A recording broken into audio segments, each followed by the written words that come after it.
আসসালামু আলাইকুম রহমতুল্লাহ বরকাত।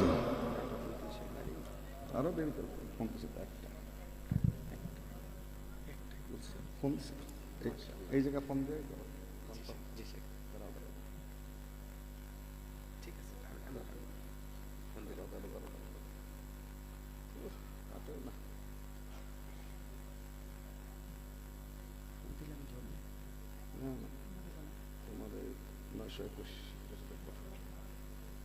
السلام عليكم ورحمة الله وبركاته.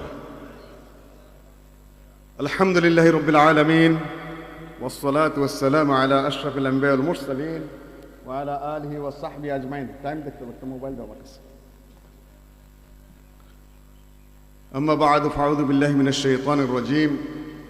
ألف لام ميم غلبت الروم في أدنى الأرض وهم من بعد غلبهم سيغلبون في بضع سنين لله الأمر من قبل ومن بعد ويومئذ يفرح المؤمنون بنصر الله ينصر الله من يشاء وهو العزيز الرحيم. قال رسول الله صلى الله عليه وسلم: افترقت اليهود على 71 فرقة وافترقت النصارى على 72 فرقة إلى آخر الحديث. رواه أحمد وأبو داود. সম্মানিত উপস্থিতি, 50তম ইসলামী মহাসম্মেলন যা দারুল হুদা ইসলামী কমপ্লেক্সে 9 ও 10 এপ্রিল 2026 রোজ বৃহস্পতিবার ও জুমাবারে অনুষ্ঠিত হচ্ছে, এর সম্মানিত সভাপতি ডক্টর মুজাফফর বিন মোহসেন এবং যে সকল প্রধান অতিথি, অন্যান্য অতিথিবৃন্দ যার সফর সঙ্গে হয়ে আমি এসেছি, শেখ বসে আছেন ডক্টর ওসামা, অত্যন্ত প্রাজ্ঞ ব্যক্তি, হাদিস ডিপার্টমেন্টের প্রফেসর, এবং মালদ্বীপ থেকে এসেছেন ডক্টর আলী, এবং অন্যান্য বক্তা, অতিথিবৃন্দ এবং সমবেত শ্রোতৃমণ্ডলী, নারী ও পুরুষ। সংক্ষিপ্ত সময়ের মধ্যে আমি আপনাদের সামনে সমকালীন প্রসঙ্গ আহলে হাদিস এবং সালাফি এ নিয়ে সংক্ষেপে কিছু কথা উপস্থাপন করার চেষ্টা করব ইনশাআল্লাহুল আজিজ। এই দেখুন কি পণ্ডিতের পণ্ডিত এক একজন আহলে হাদিসের। বহু বচনের শেখা ব্যবহার করলেই সেটা সবাই মিলা করতে হবে, তাই না? কোরআনে এসেছে ফালআনা বাশিরুহুন্না আলিমাল্লাহু আন্নাকুম কুনতুম তাখতানুনা আনফুসাকুম। আল্লাহ জানেন যে তোমরা রমজানের রাত্রে, তখন নারী স্ত্রী, স্বামী স্ত্রী মিলা নিষিদ্ধ ছিল, পরে বৈধতা হয়েছে, ফালআনা বাশিরুহুন্না, এখন তোমরা স্ত্রীদের সাথে মিলো। তার মানে প্রকাশ্য ময়দানে এসে স্বামী স্ত্রী মিলন করবে, তাই না? প্রকাশ্যে সম্মিলিত মোনাজাত জমার থেকে আছে। এখন সূরা বাকারার আয়াতকে কেন্দ্র করে সবাই বউনে ময়দানে এসে মিলন করতে থাকেন। বাঙ্গালকে হাইকোর্ট দেখেন, জানেন কিছু কোরআন হাদিসের উসুলের কিছু বোঝেন। সম্মানিত উপস্থিতি, ওয়াইদা হালালতুম ফাসতাদু, যখন তোমরা হজের থেকে হালাল হয়ে যাবে তখন তোমরা স্বীকার করো। যখন হালাল হলেন, চুল কাটলেন, সব তীর ধনুকটা বাইরে পড়বেন জীব স্বীকার করার জন্য, তাই না? এটা ফরজ না ওয়াজিব? না বৈধতা দেওয়া হয়েছে। কাজে ব্যাককেলি কাজকর্ম করতে যাবেন না লেখাপড়া না করে। সম্মানিত উপস্থিতি, আহলুল হাদিস এবং সালাফি এর আগে বহু বক্তব্যে বলেছি, আল্লাহু নাযালা আহসানাল হাদিস ফালাআল্লাকা বাখিউন নাফসাকা আলা আথারিহিম ইল্লাম ইউমিনু বিহাদাল হাদিস আসাফা। কোরআন আল্লাহর হাদিস এবং যে হাদিস মা উথিরানিন নবী সাল্লাল্লাহু আলাইহি ওয়াসাল্লাম কাওলান আও ফি'লান আও তাকরিরান আও সিফাতান খালকিয়াতান কানাত আও খুলুকিয়া আও হাম্মান, কেউ বাড়িয়েছেন, যে আল্লাহ নবীর হাদিস। দুইটাকে যারা জানে, যারা মানে, যারা চর্চা করে, যারা শুনে, যারা আমল করে, যারা প্রতিষ্ঠার সংগ্রাম করে, তারা এই যুগে যুগে আহলুল হাদিস। সালাফি শব্দের অর্থ নবী সাল্লাল্লাহু আলাইহি ওয়াসাল্লামের যুগের, তার পরবর্তী যুগের নিশ্চিত খায়রুন নাস কারনি থুম্মা আল্লাযীনা ইয়ালুনহুম থুম্মা আল্লাযীনা ইয়ালুনহুম, সর্বোত্তম কওম হলো আমার যুগের যারা সাহাবীগণ। সুম্মাল্লাযীনা ইয়ালুনহুম, তারপরে তাবিঈগণ, তারপরে তাবিঈগণ। চতুর্থ আছে কিনা হাফেজ ইবনে হাজার আসকালানিও তাবরানীর বরাতে উল্লেখ করেও একটু নিজে সন্দেহ প্রকাশ করেছেন। সম্মানিত উপস্থিতি, কাজে আল্লাহর নবীর যুগ, সাহাবীগণের যুগ, তাবিঈগণের যুগ, তিন যুগের মানুষ যা বুঝেছেন কোরআন এবং হাদিস, সেই বুঝের উপর আপনাকে চিন্তা ভাবনা করতে হবে। ওয়াসআউযু বিল্লাহি মিনাশ শাইতানির রাজীম। ওয়াস-সাবিকুনাল আউওয়ালুনা মিনাল মুহাজিরিন ওয়াল আনসার ওয়াল্লাযীনা ইত্তাবাউহুম বিইহসান রাদিয়াল্লাহু আনহুম ওয়া রাদু আন। সূরা তাওবার আয়াত। আমি সংক্ষেপে শুধু বলে যাচ্ছি, সাহাবীগণ, আনসার হোক মুহাজিরিন হোক, তাদেরকে যারা আনুগত্য করেছেন ইহসানের সাথে, তাদের উপর আল্লাহ সন্তুষ্ট, তারাও আল্লাহর উপর সন্তুষ্ট, তাদের জন্য জান্নাতের গ্যারান্টি দেওয়া আছে। তাদের কথা বলা হচ্ছে। তাহলে ইসলাম কোরআন, ইসলাম হাদিস, ইসলাম সাহাবীগণের বুঝ, ইসলাম তাবিঈগণের বুঝ, তাবিঈগণের বুঝ, সব মিলে ইসলাম। এই পর্যন্ত আপনি মাথায় রাখুন ধীর স্থির ভাবে। আমি খুব দ্রুত গতিতে বর্তমান প্রসঙ্গে চলে এসে কয়েকটি দিক নির্দেশনা দেব ইনশাআল্লাহ আজিজ, আল্লাহ যদি তৌফিক দেন। ভারতে চলে আসলো আল্লাহর ওসমান রাদিয়াল্লাহু তাআলা আনহুর যুগেই ইহুদির বাচ্চা আব্দুল্লাহ ইবনে সাবা আলী রাদিয়াল্লাহু তাআলা আনহুকে অতিরিক্ত হাইলাইট করে, ওসমান রাদিয়াল্লাহু তাআলা খাটো করে, তার বিরুদ্ধে বিদ্রোহের বীজ বপন করে এই খলিফাতুল মুসলিমিন আমিরুল মুমিনিন আল্লাহর নবীর একে একে দুই কন্যাকে যিনি বিয়ে করেছিলেন তাকে শহীদ করে ফেলেছে। তারপরে শিয়া, রাফেদি, খারিজি এরাই মুআবিয়া রাদিয়াল্লাহু তাআলা আনহুকে হত্যা করার পরিকল্পনা, আলী রাদিয়াল্লাহু তাআলা আনহুকে শহীদ তো করেই দিয়েছে। এরা খারিজিদের দৃষ্টিতে আলীও কাফের, মুআবিয়াও কাফের। তাহলে ও কি? এখন আহলে হাদিসরা ইহুদিদের দালাল, তাই না? ওই একই শয়তানের বংশ। যারা ওসমান রাদিয়াল্লাহু তাআলা আনহুর বিরুদ্ধে অভিযোগ তুলেছে, যারা আলী রাদিয়াল্লাহু তাআলা আনহুর উপরে কুফরির অভিযোগ আনয়ন করে, জুলুমের অভিযোগ আনয়ন করে তাকে শহীদ করেছে, এবং যারা মুআবিয়া রাদিয়াল্লাহু তাআলা আনহুর বিরুদ্ধে অভিযোগ উত্থাপন করেছে অন্যায়ভাবে, ওদের মধ্যে আর বর্তমান যারা আহলে হাদিস এবং সালাফিদেরকে ইহুদি বলে গালি দেয়, এই দুই দলের মধ্যে নীতি কোনো পার্থক্য নাই। ব্যাপার ধীর স্থিরভাবে বোঝার চেষ্টা করেন কয়েক মিনিটে। আমি খুব তাড়াতাড়ি জোড়াতালি দিয়ে দেবো আপনাদের সামনে। শিয়ারা কত প্রকারে কত ভাগে বিভক্ত, কিন্তু সন্ধ্যাবেলায় সব রসুনের গোড়া এক জায়গায়। এটা আপনারা মনে রাখবেন। শিয়ায়ে আলী, আমরাও আলী রাদিয়াল্লাহু তাআলা আনহুর দল, কিন্তু আমরা তাকে নিয়ে খারাপ রাজনীতি করি না। বলুন তো, মোতাবিয়া জায়েজ না না জায়েজ? মোতাবিয়া কি? সীমিত সময়ের জন্য চুক্তি বিয়ে করা।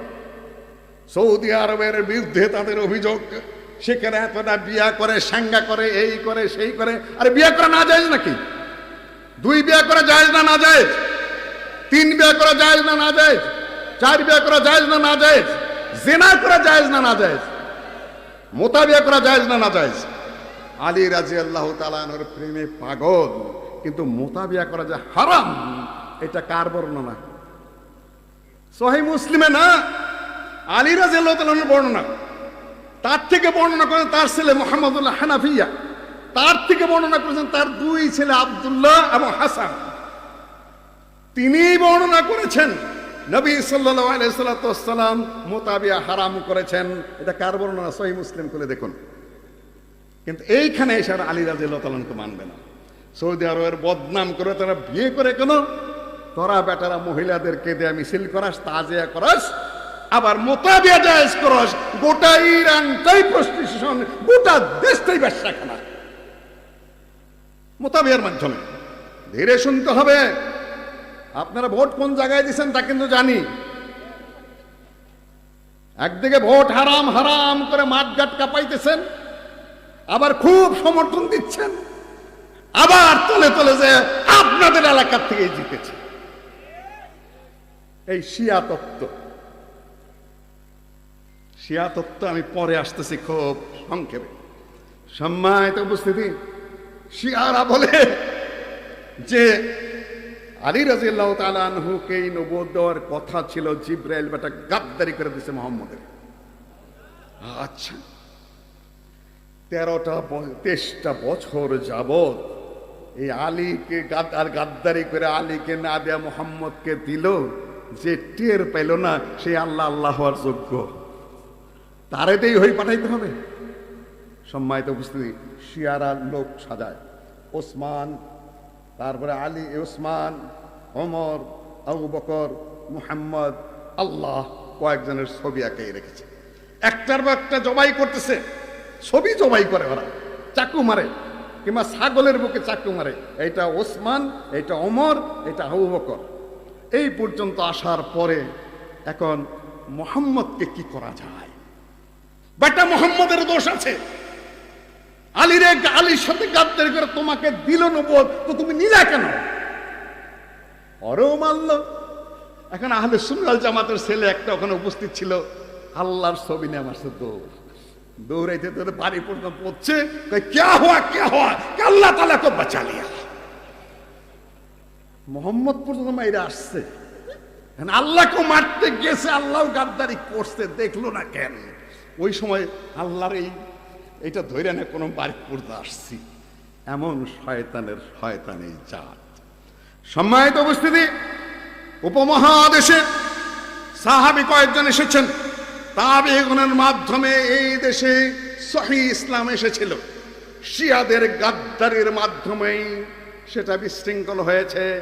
মুঘল সাম্রাজ্যে মেহেরুন্নেসা ইরান থেকে নূরজাহান, সে জাহাঙ্গীরের বউ হয়েছিল, মুঘল সাম্রাজ্যকে তছনছ করেছে, গিয়াস বেগের কন্যা।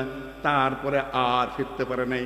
এই দেশের এই হোসেনি দালান, এই দেশের যত মুঘল সম্রাটদের স্মৃতি প্রীতি সব এই যে আলীর সাথে যে হোসেন লাগান, মোহাম্মদ হোসেন কেন লাগান?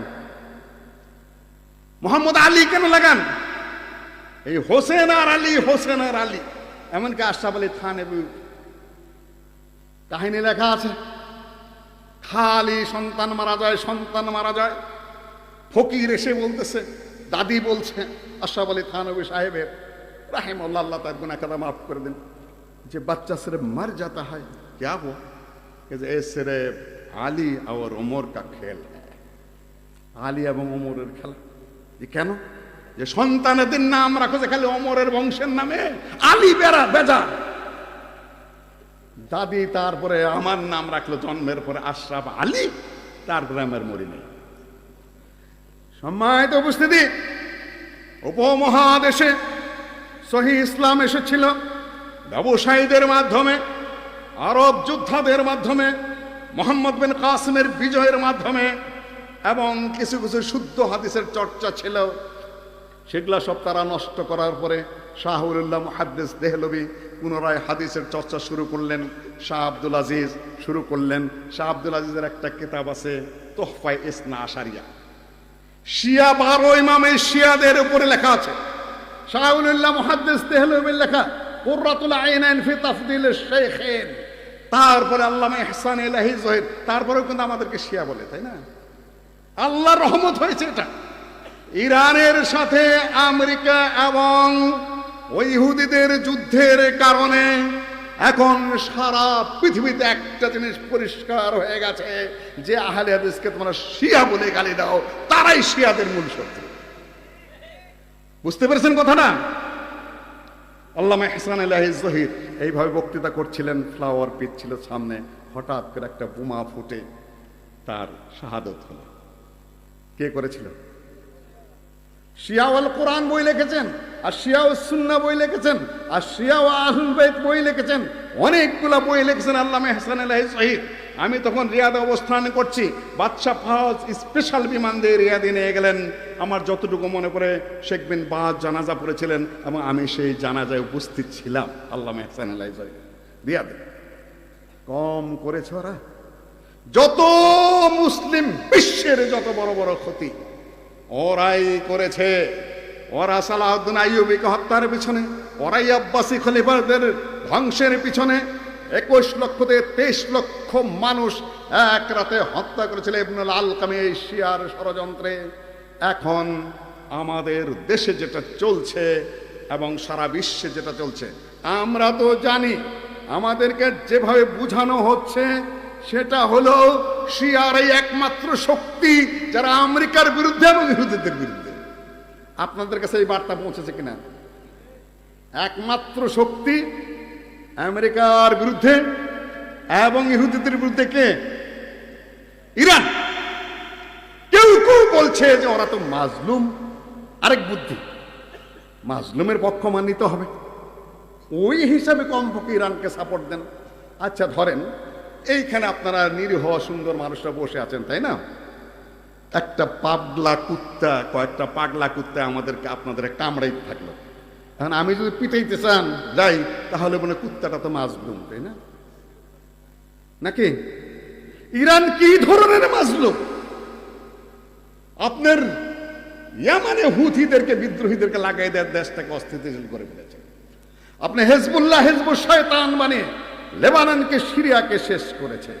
সৌদি আরবের মধ্যে খামাখা বোমা মারতেছে, ইমারতে খামাখা বোমা মারতেছে, তারপরে আপনার কাতারে খামাখা বোমা মারতেছে, আরব দেশগুলোকে খামাখা বোমা মেরে বলতেছে যে ওখানে আমেরিকার যে সকল ঘাঁটি আছে সেইখানে বোমা মারতেছি, আমেরিকার দূতাবাসে বোমা মারতেছি।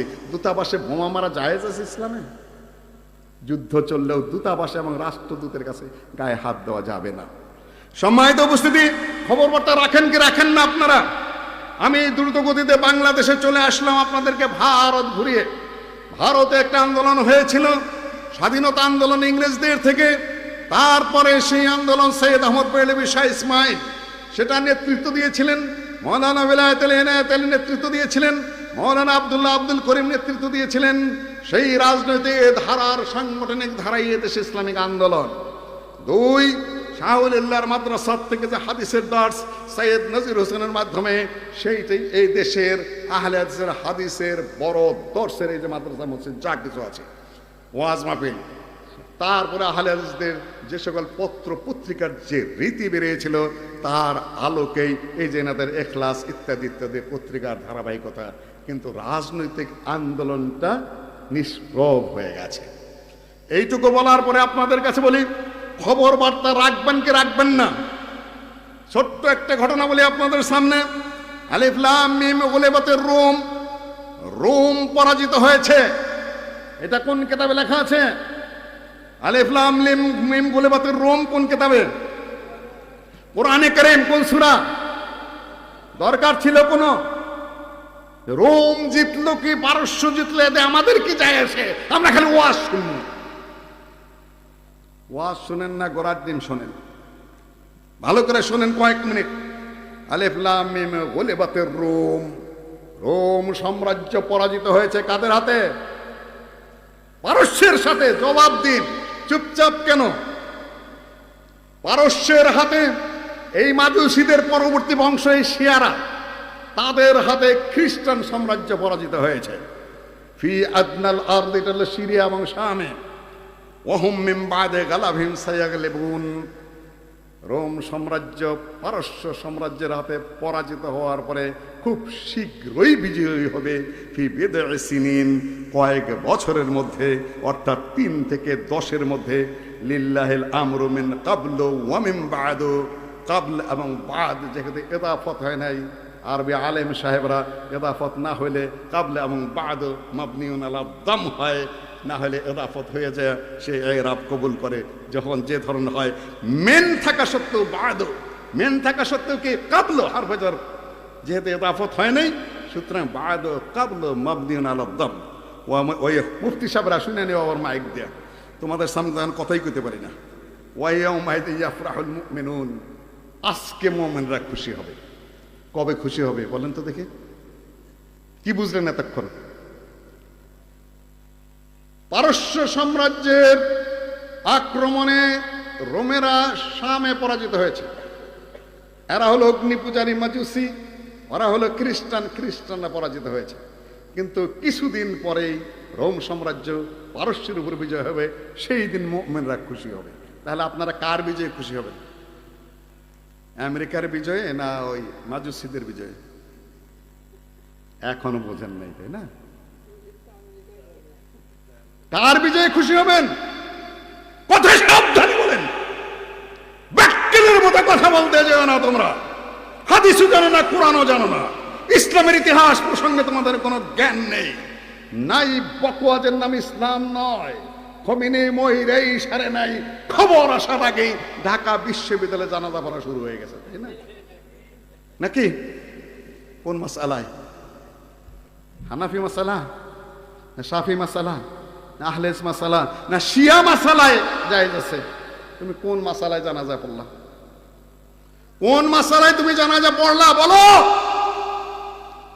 তুমি হানাফি না শাফি না আহলে হাদিস না জাহিরি না শিয়া? তুমি যে কেউ না কিছুই না। তুমি ছাত্র রাজনীতি করো, এটা তোমার ব্যাপার। পলিটিক্স প্রচলিত করো, তোমার ব্যাপার। কিন্তু এটা দিন, এটা শরীয়ত, এটা কোরআনের দলিল লাগবে, না হাদিসের দলিল লাগবে, না হলে কোন ধরনের ক্লু লাগবে। তুমি কোন কারণে, কোন সিস্টেমে, কতগুলো নির্বোধ দিন প্রসঙ্গে জাহেল, কতগুলো ধর্ম প্রসঙ্গে আহাম্মক ছেলেপেলে নিয়ে তুমি ওখানে জানাজা পড়া শুরু করে দিলে? আক্কেল বুদ্ধি করে চলার চেষ্টা করো। এটা দিন, এটা শরীয়ত। কার কাছে পড়েছো তুমি? কোন মুক্তির ছাত্র তুমি? কতজন ইমামের কাছে তুমি পড়াশোনা করেছো? ফাজলামি করার জায়গা পাও না। বদমাইশির একটা সীমা আছে, বদমাইশির একটা মাত্রা আছে। ছাত্র বহুত জন হয়েছ। এখন আমি এখানে বলে দিলাম, এরপরে যদি এই পোলাপান ফাজলামি করে সোজা থাপড়ায় সাইজ করে দিবে, বলবে এটা দিন, এটা শরীয়ত। আপনারা তুই কেনা শরীয়তের ফতোয়া দেওয়ার বেয়াদব কোথাকার। সম্মানিত উপস্থিতি, তুমি দিন না ফাজলামি করো। এটা কি নির্বাচন নাকি? নির্বাচন আমাদের কাছে তেমন কোনো গুরুত্বপূর্ণ ফ্যাক্টর না। রাষ্ট্রের নেতা হবে, হোক, হলো। আমেরিকা জিতলো না ওই ইরানি শিয়ারা জিতলো, এ নিয়ে আমাদের তেমন বড় মাথা ব্যথা নাই। আমাদের মাথা ব্যথা কোনটা? কে বলতে পারবেন? দিন, রাইট। আমাদের মূল বিষয় আহলুস সুন্নাহ ওয়াল জামাত, আমাদের মূল বিষয় সালাফিয়া, আমাদের মূল বিষয় কোরআন এবং সুন্নাহ, আমাদের মূল বিষয় দিনের কতটুকু সঠিক আছে আর ব্যাঠিক আছে। আমরা স্বল্প হতে পারি, আমরা কম হতে পারি। ইন্নাল ইসলাম বাদা গারিবা সায়াউদু কামা বাদা ফাতুবা লিল গুরাবা। স্পষ্ট বক্তব্য রাসূলুল্লাহ সাল্লাল্লাহু আলাইহি ওয়াসাল্লামের। ইসলাম স্বল্পভাবে শুরু হয়েছে, ছোটর মধ্যে থাকবে, আর তাদের জন্যই কি সুসংবাদ রয়েছে। সুসংবাদ বৃহত্তর দলের জন্য না ছোট দলের জন্য? নির্বাচনে আপনি মেজরিটি পেয়ে জয়যুক্ত হয়ে গেলেন, এটা হকের দলিল না না হকের দলিল? কোনোটারই দলিল না। আপনি সিট কম পাইলেন, এটা হকের দলিল না না হকের দলিল? নির্বাচনেই গেলেন না, হকের দলিল না না হকের দলিল? কোনোই দলিল নেই এখানে। উসুল বুঝা কথাবার্তা বলেন, ফাউল কথাবার্তা বলার কোনো অর্থ নাই। আচ্ছা বলেন তো, আপনি রাজনৈতিক কারণে অতীত ওই যে বানাইছে, তাই না, ঠাঙ্গা বানাইছে না, কোথায়, সাভারে, আপনি রাজনৈতিক কারণে গেলেন আর যাইয়া মুনাজাত করলেন, কোনটা উত্তম? কোনটা উত্তম? পায়খানার কোন দিকটা ভালো? আচ্ছা, না না না, এখানে কথা আছে, উপরে গন্ধ একটু কম, নিচেরটা বেশি। ওটা রাজনৈতিক কারণে গেছে, ভালো কথা। আপনিও রাজনৈতিক কারণে গেছেন, যান, ছোটখাটো একটু পাপ তাপ যা হইলো হইলো, কিন্তু যে মোনাজাত চালু করেন, তাহলে এখন কি হবে? কর, আপনি নতুন ধর্ম বানাইলেন, নতুন দিন বানাইলেন, নতুন প্রচলন শুরু করলেন, যেটা শরীয়তেও দলিল নাই এবং যুক্তিসঙ্গত না। ব্যাককেল ছাড়া আর কেন হাত কেউ তুলবে না। কেন ব্যাককেল কেন বললাম জানেন? বলে এত বড় বড় আমিষ শব্দের ব্যাককেল বললেন না, আপনাদের বুদ্ধি অনেক আছে, কথা সুন্দর করে বলতে জানেন, কথার পৃষ্ঠে কথা বলতে জানেন, আহলে হাদিসের পকেট থেকেও ভোট বাই করতে পারেন। সোজা চালাক না। আহলে হাদিসের পকেট থেকে যদি কোনো বেদাতে ভোট বাই করে নেয়, সে কি সোজা চালাকের চালাক? আর আপনার বুদ্ধিমান। সম্মানিত উপস্থিতি, এখানে ব্যাপারটা হলো এই যে আপনি এখানে দিন বানাইলেন, শরীয়তে দলিল নাই। দ্বিতীয় নাম্বার হলো যে ওখানে কবর আছে, সাভারের ওখানে কবর আছে। তাহলে কিসের মুনাজাত করলেন? কার জন্য? নিজের জন্য না, ওই ঠ্যাঙ্গার জন্য না, মাটির জন্য? কার জন্য করলেন? কোন যুক্তিতে করলেন? এখন যদি বলেন পবিত্র জায়গা, তো আরো আপনি সর্বনাশ করলেন। এখন ওটা কি মক্কা না আরাফা, শায়ের না মসজিদ? ওটা কি? এটা দিন, এটা ধর্ম। ডাক্তার সাহেবেরা, ইঞ্জিনিয়ার সাহেবেরা এখন আবার গর্বের বিষয়, বাপরে বাপ আমাকে ডাক্তার সাহেব, বাপরে বাপ আমাকে ইঞ্জিনিয়ার সাহেব, বাপরে বাপ আমাকে প্রফেসর সাহেব। আর মুফতি আছে মাত্র একজন, তিনি কে? বাড়ি কুষ্টিয়া। আরে ভাই, আপনি ডাক্তার, আপনি ইঞ্জিনিয়ার, আপনি ওখানে গেছেন কেন? ইসলামিক দলের মানে তো যোগ্য নন আপনি। তাকে আলেম হতে হবে, তাকে কতগুলো শর্ত মানতে হবে, তাকে কোরআন জানতে হবে, তাকে হাদিস জানতে হবে, ইজতিহাদের জ্ঞান তার থাকতে হবে। আপনি ওখানে ইমারত গ্রহণ করতে গেছেন কেন? আপনি কর্মী হয়ে থাকেন। বলছে আলেম তো পাওয়া যায় না। আলেম পাওয়া যাবে না, এগুলা করলে এটাই স্বাভাবিক। আলেম পাবেন না, একজনই পাবেন, বাড়ি তার কুষ্টিয়া। এছাড়া আলেম পাওয়া সম্ভব না। আপনারা হয়তো বলবেন, মসলুদ্দিন ভাই আপনি তো একটু ভালো মানুষ মনে করছিলাম, আমাদের ব্যাপারে একটু সফট কর্নার, আত্মীয় স্বজন ওই দিকে আছে। আত্মীয় স্বজন ওই দিকে না, ওই দিকেও ছিল, তাই না? মেয়ের জামাই উপদেষ্টাও ছিল। আপনি আবার মাঝখান দিয়ে এরকম কথা। এখন এমপি টিমে 2-4 জন কাছাকাছি। আমি আমার পথেই চলি, আমি আমার পথেই চলি। স্বাভাবিকভাবে বলেন তো, বর্তমান প্রেক্ষাপটে সেকুলার বেশি বিপজ্জনক না বিভ্রান্তিকর ইসলাম বেশি ক্ষতিকর? রাস্তায় আলোচনা হলো আমাদের ডক্টর সাহেবের, ওসামা সাহেবের সাথে এই সকল বিষয় নিয়ে, কোনটা বেশি বিপজ্জনক।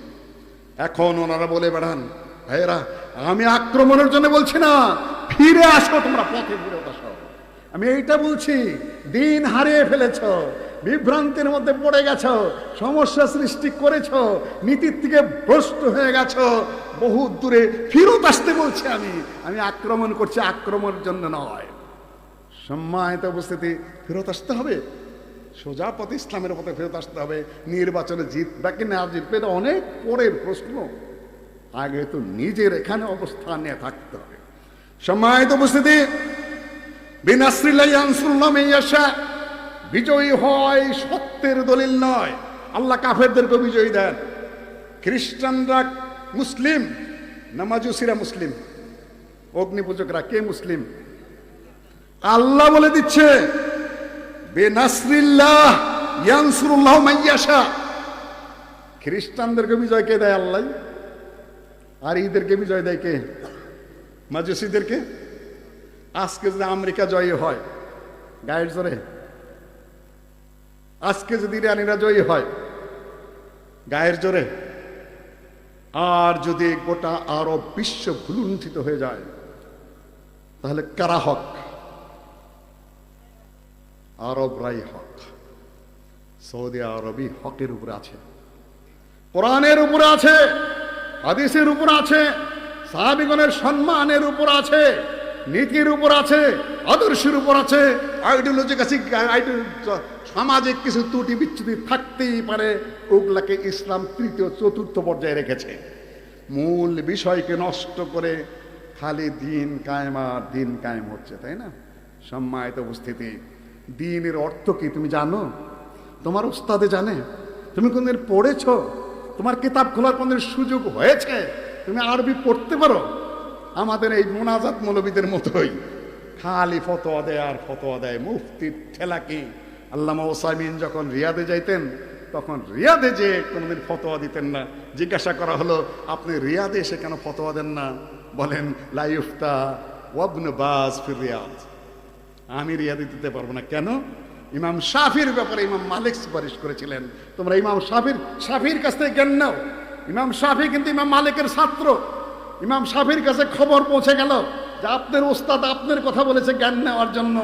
তখন তিনি বলে দিলেন লা ইফতা ওয়া মালিকুন ফিল মদিনা, মালিক মদিনায় আছে আর আমি যাব সেখানে ফতোয়া দিতে? আমি কুফায় যাব, আমি বাগদাদে যাব, আমি মিশরে যাব। মালিক ইমাম যতদিন বেঁচে আছে, ইমাম দারুল হিজরা, আমি ততদিন মদিনায় ফতোয়া দিতে যাব না। সম্মানিত উপস্থিতি, যে সমস্যাগুলো আমি এখন দেখছি আপনাদের জন্য, 1 নম্বর যেগুলো আলোচনা করলাম, সামনে বিপদ আপনাদের সামনে কথিত সেকুলার থেকে আসবে না কথিত ইসলাম থেকে আসবে? কোনটা থেকে আসবে বলে আপনার মনে করেন? কোনটা থেকে আসবে বলে মনে করেন? জবাব দেন, আমি জবাব নিয়ে যাব কয়েক মিনিটের মধ্যে। কথিত ইসলাম থেকে আসবে। তার প্রমাণ হলো ইরানের আহলুস সুন্নাহ ওয়াল জামাতের জায়গাটা বিজয় হয়েছে খালিদ বিন ওয়ালিদের হাতে। প্রথম যেটাকে হুরমুজ প্রণালী বলা হয়, এটা আসলে মূলত মাদিক ও খালেদ, সেই ইরানে যখন অগ্নি পূজারীরা ছিল, ওদের সেই পুরাতন হুরমুজ যে অগ্নি পূজারী সেনাপতি, তার নামে হুরমুজ প্রণালী রেখেছে। আর রিয়াদে কোথাও আবু জেহেল রোড আছে, ওতবা রোড আছে, সাহেবা রোড আছে, উমাইয়া রোড আছে। গোটা সৌদি আরবে কোন পূর্বতম কাফের মুশরিকের নামে কোন রোড আছে কিনা? ইরান ইসলামিক রাষ্ট্র বলো তোমরা, তো হুরমুজ প্রণালী এখনো থাকলো কিভাবে? কাফেরদের নামেই তো রাখছো, সেই মাজুসি মুশরিকদের নামেই তো রেখে দিয়েছ। আর এখন বাংলাদেশে কি? ইরানে বৃষ্টি ভরার আগেই ছাতি ধরতেছে এখানে, তাই না? আগেই ছাতি ধরা শেষ। শুনুন কতগুলো বিপদ, কয়েক মিনিটের মধ্যে বলে দিয়ে যাই। মহা বিপদের অপেক্ষা করছে আহলে হাদিসরা। আমি আর গালি দিতে চাই না, যেটা বলে সেইটা নেই বাহাস করে। যে বোঝে সেও কথা বলে, যে না বোঝে সেও কথা বলে। কেউ কথা বলার শৌখিনতা করে, কেউ বা নিজের একটু কুদরত দেখাতে, ক্ষমতা দেখাতে চেষ্টা করে। ভালো করে বোঝার চেষ্টা করো। আমার বন্ধু ভাই, কয়েক বছর আগে দিনাজপুরে যখন আমাকে প্রশ্ন করা হলো সেকুলারিজম প্রসঙ্গে আপনার ধারণা কি, যে সেকুলারিজম একটা কুফরি মতবাদ বটে, কিন্তু ইখতিলাফুল ফতোয়া হাসবে ইখতিলাফিল আজমান ওয়াল আমাকিন, স্থান কাল পাত্র ভেদে বহু প্রশাসনিক ফতোয়া পরিবর্তিত হয়। সৌদি আরবে ইসলামিক স্টেট রয়েছে, সেখানে যে কোনো ধরনের সেকুলার নীতিতে হারাম। ভারতে কি? ভারতের সেকুলারিজমের অর্থ হলো সকল ধর্মের সমান অধিকার। এখন মুসলিমদের উপর যখনই হিন্দুরা আক্রমণ করে, মুসলিমরা প্ল্যাকার্ড নিয়ে দাঁড়িয়ে থাকে, উই নিড সেকুলারিজম, আমরা সেকুলারিজম চাই ভারতে। তার মানে কি? সংবিধান লিখিত আছে সেকুলারিজম, ওই সেকুলারিজমদের ছত্র ছাই আমরা বাঁচতে পারি, তাছাড়া ভারতে মুসলমানদের বাঁচার কোনো পথ নাই। এক অর্থ তো নয় খালি সেকুলার করতেছেন। মাদ্রাসা আসলে যাদেরকে সেকুলার বলেন, ওরা সেকুলারিজম অর্থ জানে নাকি? আওয়ামী লীগের একটা নেতাকে বলেন সেকুলারিজম কি, কিচ্ছু বলতে পারবে না। বিএনপি নেতাকে বলেন সেকুলারিজম কিছু বলতে পারবে? কিছুই বলতে পারবে না। সেকুলারিজমে কুফরি মতবাদ, এতে কোনো সন্দেহ নাই, কিন্তু প্রত্যেক দেশের তার নিজস্ব ব্যাখ্যা আছে। বর্তমান প্রেক্ষাপটে আমরা যখন কথা বলি, সাথে সাথে বলে আহলে হাদিসের কিছু বুদ্ধিমান লোক বলে এই যে সেকুলারের পক্ষে চলে গেছে, আর ওনারা তো বলেনি এই তো সেকুলারের পক্ষে চলে গেছে। ইরানের পক্ষে নাকি ইসলাম, আর ইরানের পক্ষে না নিলে সে কি সেকুলার, তাই না? ইরানের বিপক্ষে গুলো সেকুলার। আজগুবি সব কথাবার্তা, এগুলো আপনাকে বুঝতে হবে। বর্তমান যুগে আহলে হাদিসকে যদি, তার সালাফিদেরকে যদি নিজস্ব বাহ্যিক দৃষ্টিকোণ থেকে নিজস্ব অস্তিত্ব নিয়ে বেঁচে থাকতে হয়, প্রথমত তাদের সহি আকীদা, সহি মানহাজ, সহি পদ্ধতি নিয়ে বাঁচতে হবে, এবং তাদেরকে বিজয়ী করতে হবে অন্য দলকে। কেন? আফগানিস্তানের পক্ষে মেলা স্লোগান আমরা দিলাম, তাই না? এখন আফগানিস্তানে আহলে হাদিস বলতে কিছু আছে? মসজিদ রাখছে, মাদ্রাসা রাখছে, ইমামরা আছে। উনার প্রদেশের জামিলুর রহমানকে প্রথম হত্যা করেছে, তারা শহীদ করেছে আহলে হাদিস হওয়ার কারণে। আর ওইটা যদি বাচ্চা আমানুল্লাহ থাকতেন, তাহলে আহলে হাদিসরা মাদ্রাসা থাকতো, মসজিদ থাকতো, ভক্ত থাকতো, দাউদ গজনবীর পরবর্তী বংশধররা থাকতেন, তাদের শক্তি নিয়েই বেঁচে থাকতে পারতেন আহলে হাদিসরা, যদি সেখানে আমানুল্লাহ রাজতন্ত্র থাকতো। কিন্তু কথিত ইসলাম আসার সাথে সাথে আহলে হাদিসকে মিসমার করে দেওয়া হয়েছে। আপনাকে এই আঙ্গিকে বুঝতে হবে, বর্তমান প্রেক্ষাপটে অন্যের ভাষায় 5 মিনিট শেষ, অন্যের ভাষায় কথা বলা যাবে না, ধার করা বক্তব্য দেওয়া যাবে না, অন্যের শব্দ নিজের মুখে চুলকানো যাবে না। আপনি বুঝে শুনে যুগের প্রেক্ষাপটে আহলে হাদিসদেরকে বলবো, আর কথা বুঝে শুনে বলার চেষ্টা করেন। এই ইরানে ওই যে জয় হলো মুসলিমদের হাতে, ওমর রাদিয়াল্লাহু তাআলার হাতে মাদাইন জয় হলো, সেইখানে হোসেন রাদিয়াল্লাহু তাআলা আনহু শেষ ইরানি বাদশার মেয়ে বিশার বানুকে বিয়ে করলেন। তার গর্ভ থেকে আলী জাইনুল আবেদিন, তার ঘরের যত সন্তান তারাই নাকি নিজেদেরকে ইমাম দাবি করছে। আর তার যে আরবীয় মায়ের বংশের বাচ্চা কাছে একটা ইমাম হতে পারলেন না, খালি ওরাই হলো। সেইখানে মুসলিম বিজয় হলো, সেইখানে মুসলিমদের রাষ্ট্র হলো, সেইখানে ইসলামিক স্টেট, সেইখানেই আপনার দাউদ জাহেরি, সেইখানেই ইমাম মুহাম্মদ আজ-জুহালি, সেইখানেই নাসাই, সেই পথেই তিরমিজি, ইমাম বুখারী দীর্ঘদিন কাটিয়েছেন সেখানে। সব আহলুস সুন্নাহ ওয়াল জামাতের দেশ ছিল। সেই আহলুস সুন্নাহ ওয়াল জামারা কোথায়? খুঁজে বের করতে পারবেন? গেল কোথায়? এই ছেলেরা, যুবকেরা, ছাত্ররা, আমার ভাইদেরকে বের করো। আমার মসজিদ কোথায় খবর দাও, তুমি আমার মাদ্রাসা কোথায় খবর দাও। তোমাদের এনে কোনো মাথা ব্যথা নেই, কেন ইসলামী তো নেই, মাথা ব্যথা থাকবে কোনো? তোমার কাছে শিয়াও যা, তোমার কাছে কাদিয়ানিও তাই, তোমার কাছে খারেজিও তাই, তোমার কাছে রাফিজিও তাই, তোমার কাছে কোরআনিও তাই, তোমার কাছে সব একাকার হয়ে গেছে। তো তোমার কাছে এই কথা বলাও যা, না বলাও তা। কিন্তু আহলে হাদিসের কাছে এগুলা বলা না বলা সমান কিনা? গত কয়েক বছরে কমপক্ষে 6 লক্ষ মানুষ হত্যা করেছে এই শিয়ারা, ইয়ামানে, সিরিয়ায়, লেবাননে, ইত্যাদি ইত্যাদি জায়গায়। তারপরেও বলবে এই কথা। 10 পয়েন্ট। সাংবাদিক বন্ধুরা, চিন্তাবিদ বন্ধুরা, চিন্তাবিদ বলতে কি বোঝায়? কিন্তু ইসলাম নিয়ে কথা বলে কারণ এই দেশে কিন্তু মোতাবিয়া জায়েজ হতে চলেছে খুব শীঘ্র।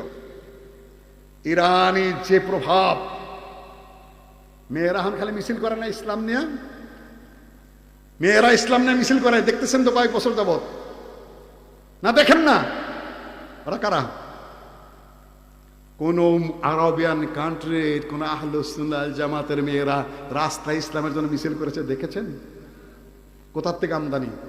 শিয়াদের হাসান হোসেনের তাজিয়াত থেকে আমদানি।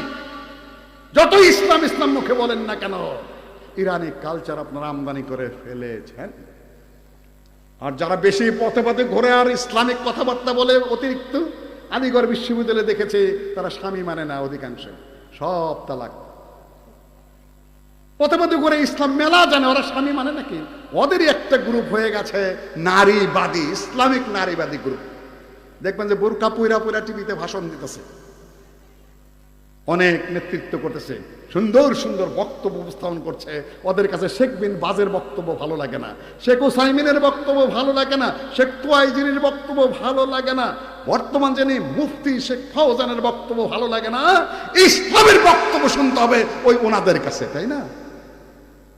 বড় বড় ইসলামিক ফাংশন এখন আলেমদের বক্তৃতা করার সুযোগ নাই, হয় ওদের বানাউটি মুফতি কতগুলা জাহেলের গলায় কোরবানির সারের মতো লকেট টকেট লাগায় নিয়ে ওইটা নিজেরা নাচতে থাকে আর নাচাইতে থাকে। ওই সকল কিছু মুফতি মূর্খ, আর না হলে মহিলাদের কথা বলানো, আর না হয় কিছু মূর্খ জেনারেল শিক্ষিতদের ইসলামিক আলোচনা করানো। এগুলা কিসের লক্ষণ? স্বাভাবিক লক্ষণ? অস্বাভাবিক কর্মকাণ্ড। এখন স্বামী মানবে না, যেভাবে কথা বলে ভাই ভাই, ওনার ওপর আপা আপা, কিছু কিছু কানে আসছে। ওগুলা সামনে কি হবে?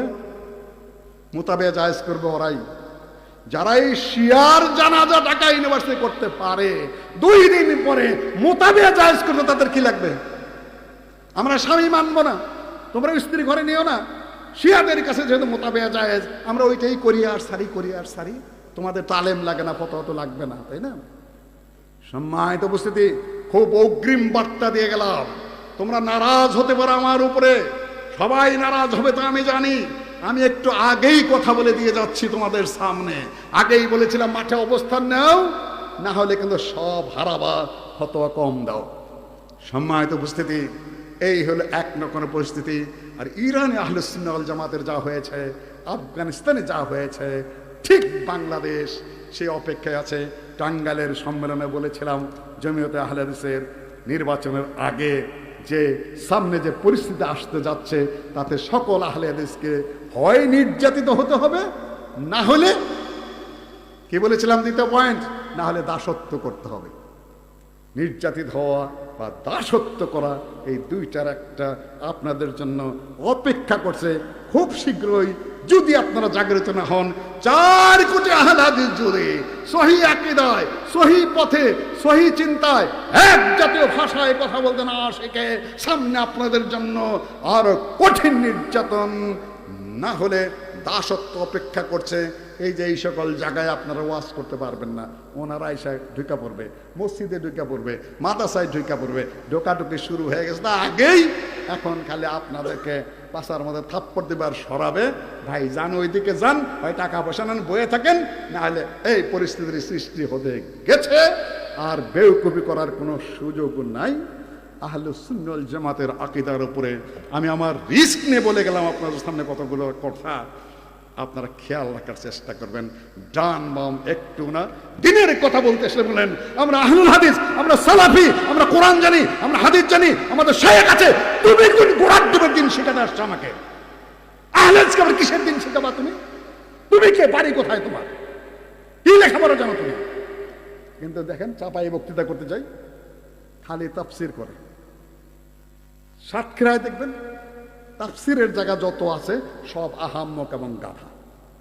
তাফসির শুনতে শুনতে এদের সে বেউকুফ আর গাধা পৃথিবীতে নাই। এদেরকে যে এটাই জিজ্ঞাসা করে এটাই পারে না, খালি তাফসির শুনছে চিরজীবন। আউযু বিল্লাহি মিনাশ শাইতানির রাজিম। এগুলা সব বাদ। স্থিরভাবে ব্রেনটাকে প্রস্তুত করতে হবে। তাহলে যেখানে আঘাত করছি তারা বুঝতে পারছেন ভাইয়েরা, আঘাত করা আমার লক্ষ্য নয়। লক্ষ্যচ্যুত হয়েছেন আপনারা, বহু দূরে চলে গেছেন, বিপজ্জনক অবস্থার দিকে নিয়ে যাচ্ছেন। দেশকে শিয়ারা গৃহযুদ্ধের দিকে নিয়ে গেছে, খুনাখুনির দিকে নিয়ে গেছে, মিশরে নিয়ে গেছে, আলজেরিয়ায় নিয়ে গিয়েছিল, তুর্কিস্তানের লাগে লাগে ছুটে ছুটে অবস্থা। বাংলাদেশকে একদল লেগেছে, আরেক দল কোন পথে যাবে আল্লাহ ভালো জানে। নানান ধরনের বিভ্রান্তির সৃষ্টি করে এই দেশ একটা রক্তক্ষয়ী দেশে পরিণত হতে চলেছে। আহলে হাদিসদের কপালে কি আছে আল্লাহ ভালো জানে। আজকের এই বক্তব্য থেকে যদি আপনারা শিক্ষা না নেন, নেতৃবৃন্দকে বলবো, আলেমদেরকে বলবো, ছাত্রদেরকে বলবো, যুবকদেরকে বলবো, আর যারা আঘাত পেয়ে থাকতে পারেন তাদেরকে বলবেন ক্ষমা করবেন। একটু অগ্রিম কথা বলে গেলাম। আসসালামু আলাইকুম রহমতুল্লাহি ওয়া বারাকাতুহু।